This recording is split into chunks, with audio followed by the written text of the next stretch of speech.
మన చుట్టూ ఉన్న ప్రపంచంలో కొన్ని ఎంతో శక్తివంతమైన విలువైన పదార్థాలున్నాయి కదా, మరి వాటన్నిటినీ కలిపే ఒక రహస్య బంధముందంటే ఆశ్చర్యంగా ఉంటుంది కదూ. అంటే చూడటానికి ఎంతో అందంగా మెరిసే రత్నాలకు, పెద్ద పెద్ద పరిశ్రమలను నడిపించే కెమికల్ రియాక్టర్స్లో వాడే ఉత్ప్రేరకాలకు అసలు సంబంధమేంటి? ఈ ప్రశ్నకు సమాధానం దొరికితే మన చుట్టూ ఉన్న ప్రపంచం మనకు కొత్తగా కనిపిస్తుంది. సరే, ఆ సమాధానాన్ని వెతికే ప్రయత్నం చేద్దాం. ముందుగా మనందరికీ తెలిసిన బంగారం, వెండి, ప్లాటినం వంటి విలువైన లోహాల గురించి ఆలోచిద్దాం. శతాబ్దాలుగా ఇవి మానవాళిని ఆకర్షిస్తూనే ఉన్నాయి. ఇప్పుడు ఈ లిస్టులోకి ఆధునిక ప్రపంచానికి వెన్నెముక లాంటి ఇనుము, రాగి, టైటానియం లాంటి వాటిని కూడా చేర్చుదాం. ఇవి లేని పరిశ్రమనుగాని నిర్మాణాన్నిగాని ఊహించుకోలేం. అయితే ఇవి కేవలం గట్టిగా ఉండటమే కాదు, కొన్ని రసాయన చర్యలను అమాంతం వేగవంతం చేసే ఉత్ప్రేరకాలుగా కూడా పనిచేస్తాయి. ఈ స్పెషల్ పవర్ అంతా వాటి కెమికల్ స్ట్రక్చర్లోనే ఉంది. ఇక్కడితో అయిపోలేదు. మన ప్రపంచాన్ని ఇంత కలర్ఫుల్గా మార్చే ఎన్నో రంగులకు మూలం కూడా ఇవే. అసలు ఒకే గ్రూప్కి చెందిన మూలకాలు ఇన్ని రకాల లక్షణాలను ఎలా చూపించగలుగుతున్నాయి? అదెలా సాధ్యం? సరే, ఇంకా ఆ రహస్యాన్ని బయటపెట్టే టైం వచ్చేసింది. ఈ అద్భుతాలన్నిటికీ ఒకే ఒక్క సమాధానం: పరివర్తన లోహాలు. వాటి ప్రత్యేకతకు అసలు కారణమేంటో తెలుసా? పీరియాడిక్ టేబుల్లో అవి ఉన్న చోటే. ఒక్కసారి ఆవర్తన పట్టికను చూస్తే ఇవి సరిగ్గా మధ్యలో పెద్ద డి బ్లాక్లో ఉంటాయి. ఒకవైపు ఎస్ బ్లాక్కి, మరోవైపు పి బ్లాక్కి మధ్య వారధిలా ఉంటాయి. కాబట్టే వీటికి పరివర్తన మూలకాలు అనే పేరు వచ్చింది. అయితే సైన్స్ ప్రకారం అసలు పరివర్తన మూలకం అంటే ఏంటి? సింపుల్గా చెప్పాలంటే వాటి అసంపూర్తిగా నిండిన డి ఆర్బిటాల్స్. అవును, ఇదే వాటి సూపర్ పవర్స్ వెనుకున్న అసలు సీక్రెట్. ఓ ఉదాహరణ చూస్తే ఇంకా బాగా అర్థమవుతుంది. స్కాండియన్ని తీసుకోండి. దాని డి ఆర్బిటాల్ అసంపూర్తిగా ఉంది, కాబట్టే అది పరివర్తన లోహం. కాని జింక్ను చూస్తే దాని డి ఆర్బిటాల్ పూర్తిగా నిండిపోయింది. అందుకే దాన్ని మనం పరివర్తన లోహం అని పిలువం. చూసారా, అంతా ఆ డి ఆర్బిటాల్ మహిమే అన్నమాట. సరే, ఈ అసంపూర్తిగా నిండిన డి ఆర్బిటాల్ అనేది ఒక సీక్రెట్ సాస్ లాంటిది. మరి అది ఈ మూలకాలకు వాటి సూపర్ పవర్స్ని ఎలా ఇస్తుందో లోతుగా చూద్దాం.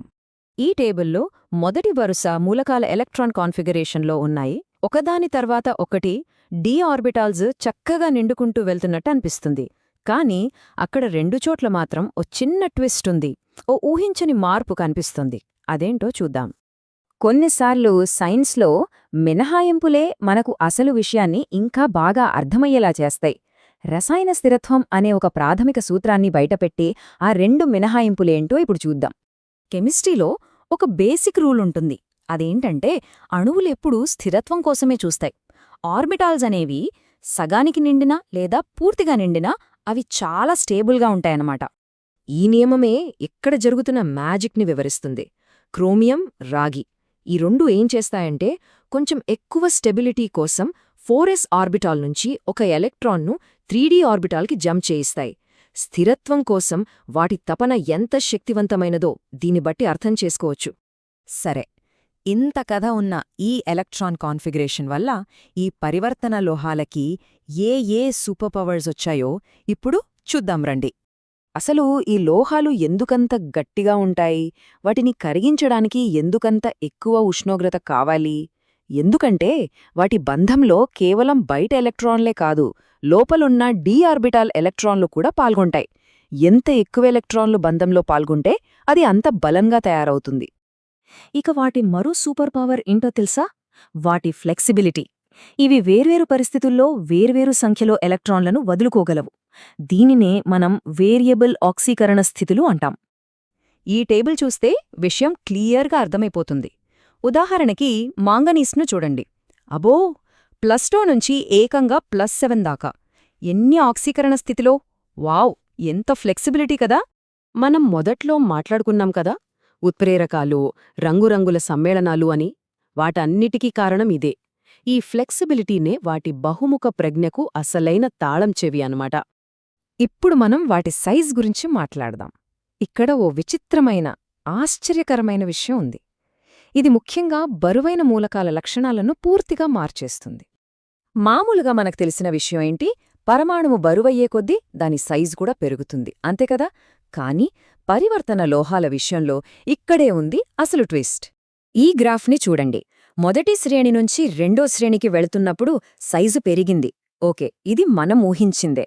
కాని రెండో శ్రేణి నుంచి మూడో శ్రేణికి వెళ్లేసరికి ఏంటిది, అవి దాదాపు ఒకే సైజులో ఉన్నాయి. ఇదెలా సాధ్యం?